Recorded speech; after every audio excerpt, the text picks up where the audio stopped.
नवयुग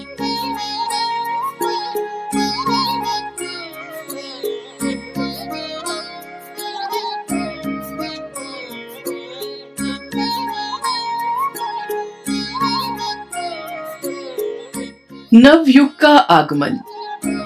समय आता है, जाता है। दिन, सप्ताह, मास और वर्ष भी आते हैं, चले जाते हैं। आवागमन का यह क्रम युग युगांतर से चला आ रहा है।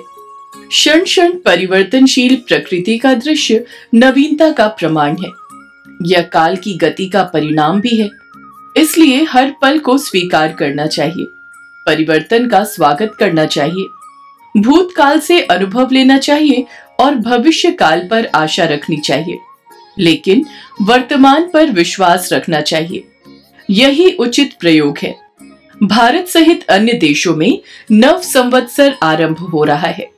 यही नवरात्र का अवसर भी होता है। यह सुख, शांति और प्रगति का क्षण होता है। यह पल पल प्रकृति का स्वागत काल है, विशेष अल्पयुग है। जीवन में नवयुग तभी आरंभ हो जाता है जब नव विचार उत्पन्न हो।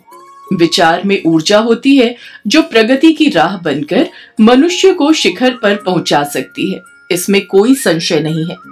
कायाकल्प की तरह है विचार कल्प। विचार की जड़ता शुभ नहीं होती, उसमें सदैव नवीनता का अनुपान होना चाहिए।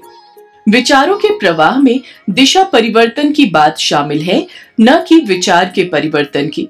दूसरे शब्दों में कहें तो कायाकल्प आवश्यक है, कायिक बदलाव नहीं। इस प्रकार कहीं मूल का परिवर्तन और कहीं रूप का परिवर्तन अनिवार्य होता है। वास्तव में नववर्ष एक तरह से लघु नवयुग है।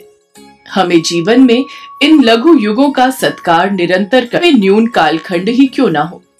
मानव जीवन समय की मर्यादा से चरणबद्ध सम्मिलित है। समय का महत्व मानव में ईश्वर के स्थान जैसा है।